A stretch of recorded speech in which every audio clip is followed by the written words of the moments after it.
Wearable tech, where's it going? And will curved TVs drive us around the bend?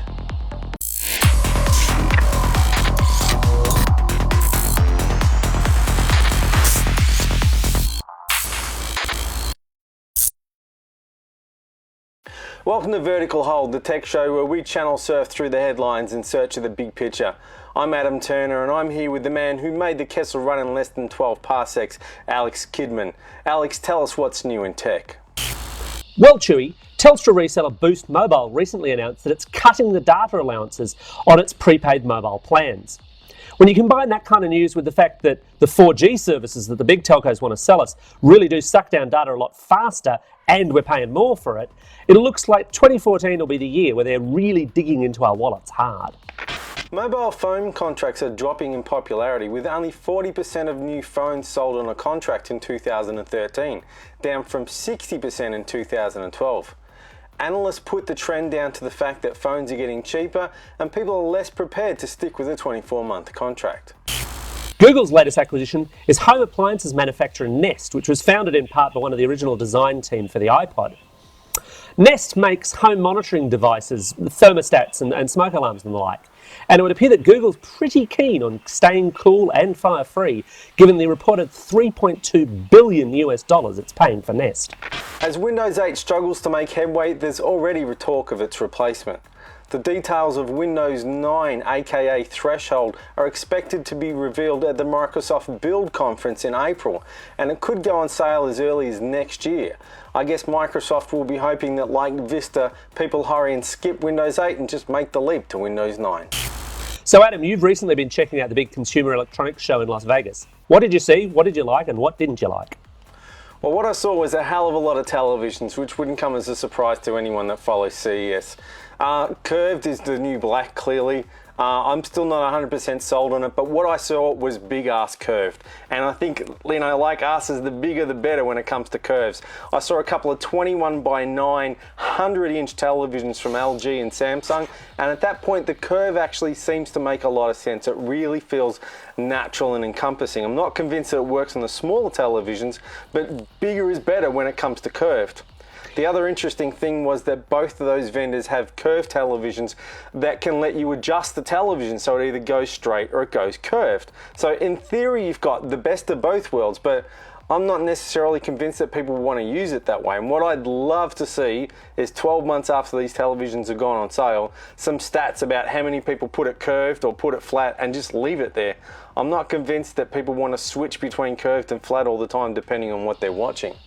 It seems to me like CES is the home of the TV gimmick, though. I mean, a couple of years ago, every manufacturer was getting on the 3D bandwagon. Then we had smart TV. Now we've got both lots of 4K TVs, which have been coming for a while, and we've talked about before, and curved TVs as well. I think I agree with you. It feels fairly gimmicky to me. The one curved TV I've had significant hands-on time with, I really, really liked. But yeah, I don't know that it's there yet.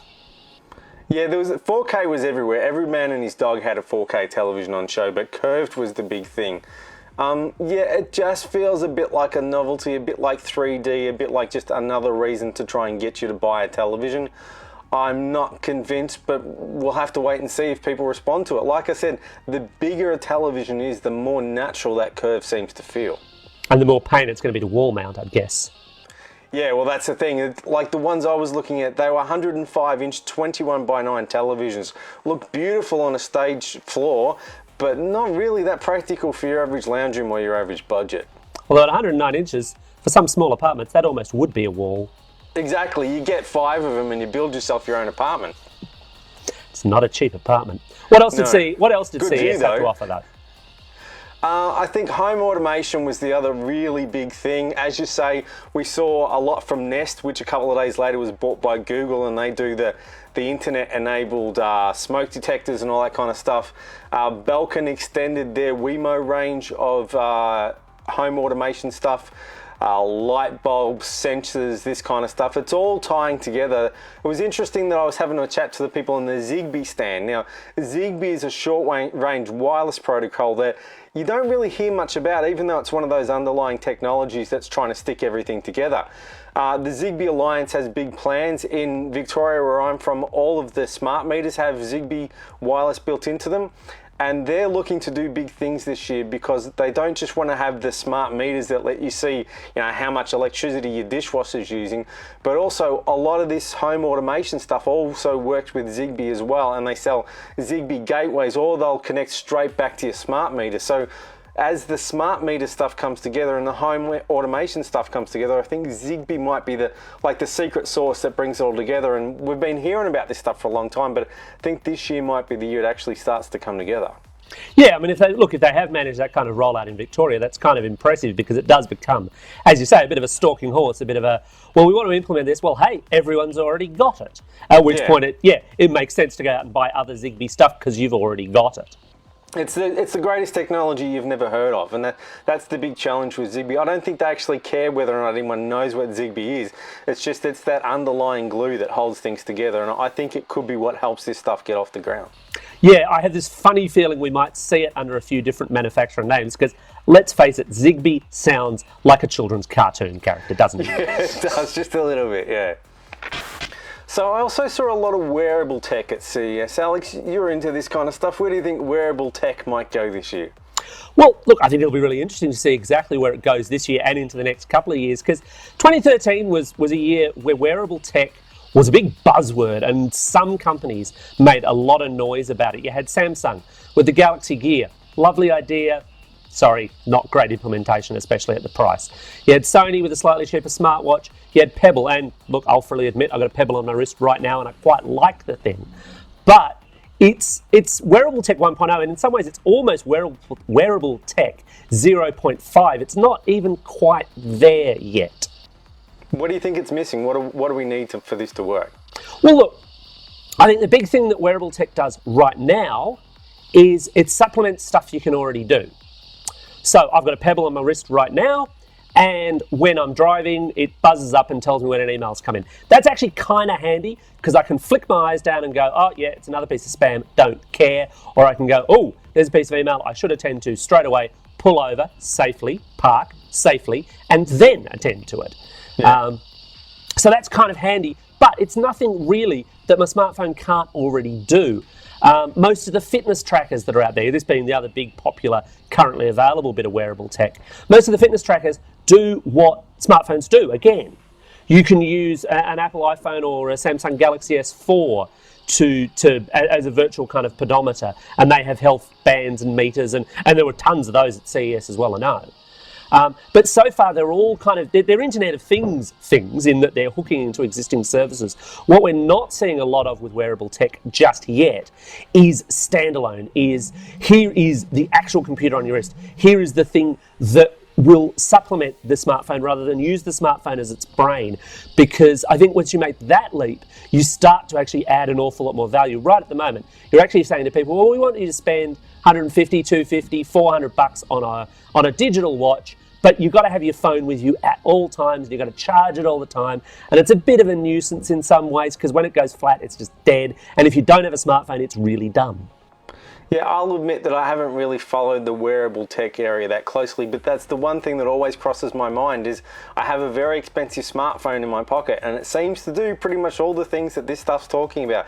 It'll count my steps and my calories and all that kind of stuff. So I still haven't seen that extra piece of technology that makes me think, yeah, it's worth wearing that rather than just having a phone in my pocket. Yeah, I think to a certain extent also, it's waiting on certain other technologies. An awful lot of big manufacturers, and some manufacturers you've never heard of, have worked on flexible transistors and flexible screens and things like that. And once you start to get into, like a computer display screen that may as well be made out of cloth, you can start doing really, really fascinating sci-fi kind of stuff with wearable computing. The reality is, some of this stuff is being prototyped. It's being shown off right now. Now, that's the stuff that doesn't get the full commercial release because people spend, $60,000 on a high-tech T-shirt, and nobody's going to buy a $60,000 high-tech T-shirt, or very few people anyway. Not even us. But 5-10 years down the track, that's the stuff that you'll find on the shelves at Kmart. Yeah, I think you're right. The technology's just catching up, but it's about ready to take off.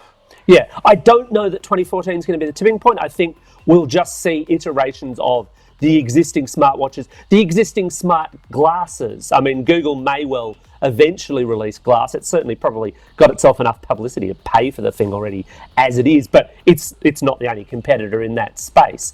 But you've also then got to overcome the kind of social thing that Bluetooth headsets have had forever. Bluetooth headsets came out and people went, well, you look like a bit of a tosser wearing that thing. Exactly. You look like a wanker. You got to get past the wanker factor. And seeing lots of people walking around CES with Google Glass on it, it's the same. They kind of look more like a wanker than anything else. Yeah, I mean, I've long had this idea as a glasses wearer that I might dummy up myself a fake Google Glass looking attachment with a little red light on it. Stick that on there and just wander around a public place just to see what the reactions are. But I kind of cancelled that idea when I realised that at some point someone's going to punch me in the face. I don't want to buy a tech gadget that encourages people to punch me in the face. Call me strange, if you will. And now we come to love it or hate it, where each of us take opposing sides of an argument around a technology topic or product. This episode, we're thinking about Google's Chromebook. Adam. Love it. I love it. I love it. I love it. I'm sensing enthusiasm here. Tell me, why do you love it?